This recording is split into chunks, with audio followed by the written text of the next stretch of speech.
વાત સુરતની મોટા વરાછા કેપિટલ લોન્જમાં ડોમ તૂટી પડવાની ઘટના સામે આવી રહી છે। નવરાત્રી માટે બનાવવામાં આવ્યો હતો આ ડોમ ઉતારવાની કામગીરી દરમિયાન તૂટી પડતા કામદાર ઇજાગ્રસ્ત થયા છે।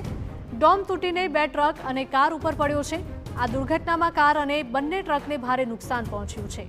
ફાયર અને પોલીસને ડોમ તૂટવાની જાણ કરાઈ ન હતી। ડોમ તૂટવાની ઘટનાને દબાવી દેવાઈ હોવાના પણ આરોપ લગાવવામાં આવ્યા છે। તો સુરતના મોટા વરાછા વિસ્તારનો આ બનાવ છે। કેપિટલ લોન્જમાં ડોમ તૂટી પડ્યો છે। નવરાત્રી માટે બનાવવામાં આવ્યો હતો આ ડોમ ઉતારવાની કામગીરી ચાલી રહી હતી અને તે જ દરમિયાન અચાનક તૂટી પડતા કામદાર ઇજાગ્રસ્ત થયા છે। આ ડોમ તૂટીને 2 ટ્રક અને કાર ઉપર પડ્યો હતો અને આ દુર્ઘટનામાં કાર અને બંને ટ્રકને ભારે નુકસાન થયાના સમાચાર છે। ફાયર અને પોલીસને ડોમ તૂટવાની જાણ પણ નહોતી કરવામાં આવી। ડોમ તૂટવાની ઘટનાને દબાવી દેવાઈ હોવાના પણ આક્ષેપો ઉઠી રહ્યા છે।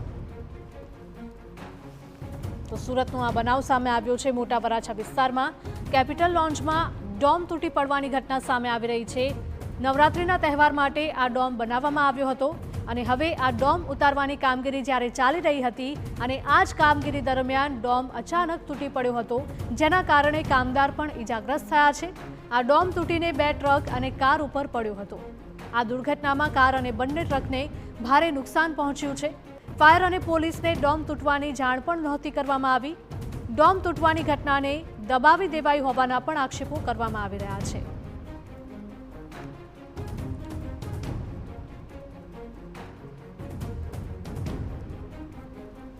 તો સુરતના મોટા વરાછા વિસ્તારનો આ બનાવ છે। કેપિટલ લોન્જમાં ડોમ જ્યારે ઉતારવામાં આવી રહ્યો હતો અને તે જ સમયે અચાનક તૂટી પડ્યો હતો। નવરાત્રીના તહેવાર માટે આ ડોમ બનાવવામાં આવ્યો હતો। ડોમ ઉતારવાની કામગીરી દરમિયાન તૂટી પડતા કામદાર ઇજાગ્રસ્ત થયા હતા। ડોમ તૂટીને 2 ટ્રક અને એક કાર ઉપર પડ્યો હતો અને આ દુર્ઘટનામાં કાર અને બંને ટ્રકને ભારે નુકસાન થયું છે।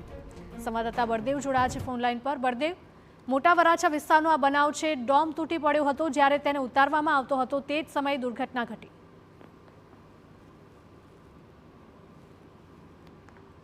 જી બળદેવ।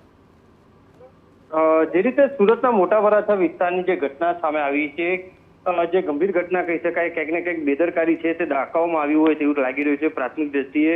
કારણ કે જે રીતે નવરાત્રીની અંદર જે ડોમ બનાવવામાં આવ્યો હતો લોકોને જે સુખાકારી માટે અને જે ડોમની જે ઉતારવા માટેની જે કામગીરી કરવામાં આવી હતી ને તે દરમિયાન જે મોટા પ્રમાણમાં જે ડોમ હોય છે અને ત્યારે ઉતારવા જે કારીગરો છે તે ઉતારી રહ્યા હતા, તે દરમિયાન અચાનક જ એક ડોમનો કેટલોક ભાગ હતો તે ટ્રક અને જે કાર ઉપર પડ્યો હતો ને તેના કારણે 2 કારીગરોને ઇજાગ્રસ્ત થઈ હતી।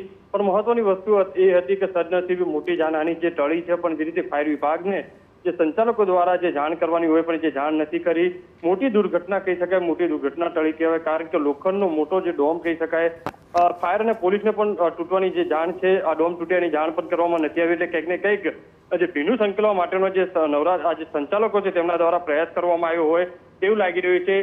કારણ કે 2 કારીગરોને પણ જે નાની મોટી ઈજાઓ થઈ છે। હાલમાં હવે આ ફાયર વિભાગ દ્વારા અને પોલીસ દ્વારા કઈ રીતની કાર્યવાહી કરી છે તે મોટી સવાલ છે। જી બિલકુલ બળદેવ, માહિતી બદલ આપનો આભાર। તો શા માટે ફાયર અને પોલીસને જાણ નહોતી કરવામાં આવી તે અંગે પણ તપાસ કરવામાં આવશે। પરંતુ આ ઘટના સુરતના મોટા વરાછા કેપિટલ લોન્જમાં બની હતી કે જ્યાં ડોમ ઉતારવાની કામગીરી ચાલી રહી હતી અને તે જ સમયે અચાનક આ ડોમ તૂટી પડ્યો હતો। 2 ટ્રક અને એક કાર ઉપર આ ડોમ પડતા આ કાર અને ટ્રકને ભારે નુકસાન થયાના અહેવાલ પણ સામે આવી રહ્યા છે।